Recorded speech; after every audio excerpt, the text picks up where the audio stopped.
السلام علیکم ناظرین، آپ دیکھ رہے ہیں ذیشان سید یوٹیوب چینل۔ ناظرین، آج بات کریں گے اسلام آباد ہائی کورٹ سے عمران خان کے لیے ایک اور بڑا ریلیف سامنے آ گیا، اور سائفر کیس میں اسلام آباد ہائی کورٹ کا بڑا فیصلہ ہے۔ ہمارے ساتھ موجود ہے سینئر صحافی ثاقب بشیر صاحب۔ ویلکم ثاقب بھائی، یہ بتائیے گا کہ اسلام آباد ہائی کورٹ نے سائفر میں عمران خان کے لیے کیا اہم فیصلہ دیا؟ آج کا جو فیصلہ ہے وہ یہ ہے کہ سائفر کا ٹرائل اب آگے نہیں بڑھ سکے گا۔ سائفر کے ٹرائل میں اسلام آباد ہائی کورٹ نے اب اس میں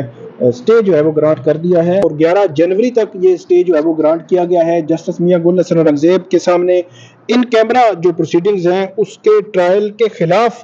درخواستوں پر جو ہے وہ سماعت تھی۔ آج تقریباً 2 گھنٹے کی جو ہے وہ سماعت ہوئی، اور اس سماعت کے بعد عدالت نے اب یہ قرار دیا ہے کہ سائفر کا ٹرائل آگے نہیں بڑھے گا۔ خصوصی عدالت کے جو جج ہیں ابو الحسنات محمد ذوالقرنین صاحب، انہوں نے کل کے لیے یہ سماعت رکھی ہوئی تھی، اور کل جو 25 گواہوں کے بیانات ہوئے ہیں ان میں سے کچھ گواہوں پر جرح ہونی تھی، اور جیل میں یہ سماعتیں جاری تھیں، اور اس کے بعد اب یہ ٹرائل کل آگے نہیں بڑھ سکے گا۔ 11 جنوری کو اب اس کیس کی سماعت ہوگی، اور 11 جنوری سماعت کے بعد جو ہے وہ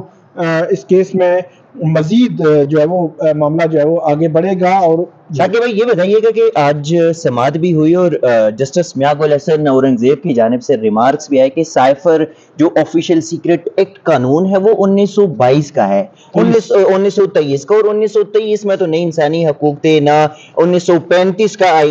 جو انڈین ایکٹ تھا وہ بھی بعد میں آیا، پاکستان بھی نہیں بنا تھا، تو اس ایسے قانون کے تحت آپ کیسے کارروائی کر سکتے؟ وہ کیا ماجرا تھا وہ ذرا بتائیے۔ اس میں یہ تھا کہ اس سے قبل بھی جسٹس میاں گل حسن اورنگزیب اس حوالے سے وضاحت کرتے رہے ہیں کہ 1923 اور 2023 ایک صدی، مطلب 100 سال بنتے ہیں، تو 1923 میں جو ایک لا بنا تھا، جو قانون بنا تھا، اگر آپ اس کو لے کے چلیں گے تو یہ کیسے، مطلب اس میں شفافیت کیسے آئے گی؟ آج جو انہوں نے کہا کہ اس وقت تو وہ انسانی حقوق کا اور جو بنیادی حقوق ہیں اس کا بھی اس طرح تصور نہیں تھا جس طرح 2023 میں ہے، شفافیت ہے۔ پھر انہوں نے کہا کہ جو اوپن ٹرائل ہے اس کے حوالے سے ہم نے ڈویژن بینچ نے ایک بڑا واضح طور پر ہم نے لکھا، اور اس میں جو انڈین عدالتیں ہیں، بھارتی عدالتیں ہیں، امریکہ کی عدالتیں ہیں، ان کے انہوں نے حوالے دیے، مختلف جو عدالتیں تھیں ان کے حوالے انہوں نے لکھے تھے، اور بلکہ جو سابق جو بھارتی وزیر اعظم ہیں ان کے قتل کا جو ٹرائل ہوا تھا جیل میں بھارت میں، اس کے حوالے سے انہوں نے لکھا تھا کہ وہ وہاں پہ BBC اور دیگر جو نمائندے تھے، انٹرنیشنل میڈیا موجود تھا،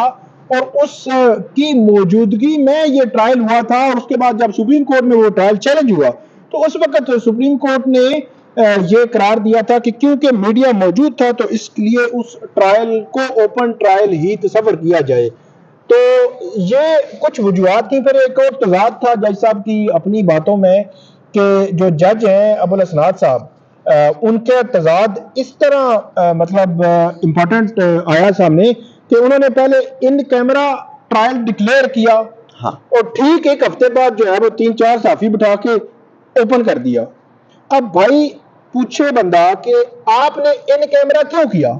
آپ نے کہا جی یہ اسٹیٹ سیکرٹ ہے، یہ کمیونیکیشن سسٹم ہے، پتہ نہیں کیا ہو جائے گا، یہ وہ ساری چیزیں۔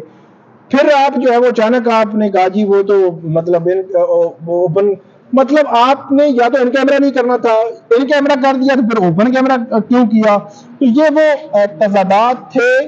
جو آرڈر میں آئے، اور آرڈر میں اس کی نشاندہی ہوئی۔ یہ بھی تھا کہ سلمان اکرم راجہ نے بھی یہ پوائنٹ آؤٹ کیا کہ جن گواہوں کے حوالے سے کہہ رہا ہے کہ آفیشیل تھے اور سیکرٹ تھے، تو وہ عدالتی فیصلے میں بھی یہ چیزیں آ گئی، اور عدالتی فیصلہ انٹرنیٹ پہ پڑا ہوا ہے، اس پر میاں گل حسن اورنگزیب صاحب کے ریمارکس آئے تھے، وہ ذرا بتائیے گا۔ کون سے اس کی بات؟ سلمان اکرم راجہ کی جانب سے کہا گیا کہ جن گواہوں کا، یعنی کہ جو وزارت خارجہ کی 3 گواہان کے لیے اٹارنی جنرل نے بتایا تھا کہ ہم نے اس وجہ سے ان کو ان کیمرہ رکھا تھا، حالانکہ باقی جو ہے اس کے لیے جو 10 رہ جاتے ہیں اس کے لیے ہم دوبارہ کر لیں گے، تو اس پہ بھی سلمان اکرم راجہ کی جانب سے کہا گیا کہ اٹارنی جنرل صاحب یہ تو کہہ رہے ہیں، لیکن جو جج ہے خصوصی عدالت کی، اس کا اپنا جو آفیشیل سرٹیفائیڈ ججمنٹ ہے وہ انٹرنیٹ پہ پڑا ہے۔ نہیں وہ ان کا انٹرنیٹ پہ ان کا نہیں ہے ججمنٹ، وہ الگ بات یہ ہو رہی تھی کہ عدالت نے یہ ان کو کہا تھا کہ یا تو پراسیکیوشن کو سیکشن 14 کے تحت یہ درخواست دینی چاہیے تھی کہ آپ کچھ گواہوں کی حد تک جو ہے وہ ان کیمرہ کر دیں پروسیڈنگ، اور باقی گواہ جو ہے وہ اوپن کیمرہ ہوں گے۔ پروسیکیوشن نے ایسی درخواست دی نہیں ہے، اور جب ایسی درخواست دی نہیں ہے تو وہ ساری پروسیڈنگ جو ہے ان کیمرہ ہو گئی۔ ان کیمرہ سے جب اوپن ان کیمرہ جب کی اس کی ریزننگ بھی کوئی خاص ریزننگ نہیں تھی، جب اوپن کی تو اس میں بھی تضاد آ گیا کہ وہ جی اوپن ہم اس لیے کر رہے ہیں کہ وہ کچھ جو ہے وہ آ گئے تھے، صحافی اندر آ گئے تھے، اور وہ صحافی دوسری عدالت میں تھے اور صاحب عدالت میں تھے، اور اس کو دیکھتے دیکھتے وہ اندر آ گئے، اس کو ہم نے دیکھا اور اس کے بعد جو ہے وہ آگے بڑھایا اور اس میں ہم نے اوپن کر دیا۔ تو یہ ایک بڑی عجیب سی اور تضادات سے بھرپور ان کی جسٹیفیکیشن تھی، جس جسٹیفیکیشن کو عدالت نے نہیں مانا۔ اچھا یہ بھی بتائیے کہ سپریم کورٹ نے اس کیس میں میرٹس بھی ڈسکس کیے، ضمانت بھی دی شاہ محمود قریشی اور عمران خان کو۔ اسلام آباد ہائی کورٹ نے دوسرا یہ آرڈر ہے جسٹس میاگ الحسن اورنگزیب صاحب کا، پہلے انہوں نے جیل ٹرائل کو کالعدم قرار دیا تھا، اوپن ٹرائل کا کہا تھا، اس کے باوجود جیل ٹرائل چلتا رہا، اوپن ٹرائل نہیں چلتا رہا، اور آج پھر جیل ٹرائل روک دیا۔ آپ سمجھتے ہیں کہ جو ٹرائل کورٹ میں کیس چل رہا ہے اس کے اوپر کیا اثرات ہوں گے اس سپریم کورٹ اور ہائی کورٹ کے فیصلوں کی وجہ سے؟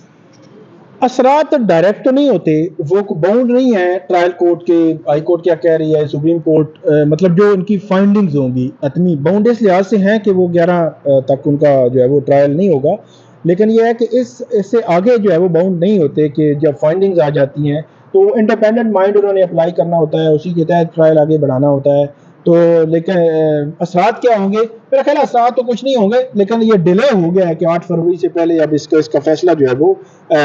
آتا نظر نہیں آ رہا۔ یعنی کہ ایک طرف ہم یہ کہہ سکتے ہیں کہ ریلیف بھی ہے اور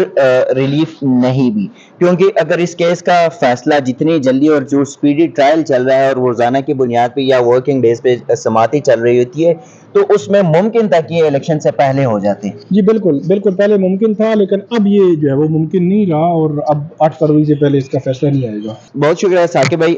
ناظرین، اب سائفر کیس کا یہ جو کیس ہے اس میں طول آتا جا رہا ہے، پہلے بھی اس میں اس طرح کا ایک طول تھا، ابھی بھی ہے۔ ایک طرف یہ ہائی کورٹ کی جانب سے یا سپریم کورٹ کی جانب سے ریلیف تو دیا گیا، لیکن چونکہ کیس کو طول دیا جا رہا ہے اور یہ مزید ڈیلے ہوگا، جو 8 فروری سے پہلے آنے کے چانسز تھے وہ امکانات اب نہیں ہے۔ اسی قسم کی چیزیں مزید عدالتی کارروائی آپ کے ساتھ شیئر کریں گے، تب تک کے لیے دیجیے گا اجازت، اللہ حافظ۔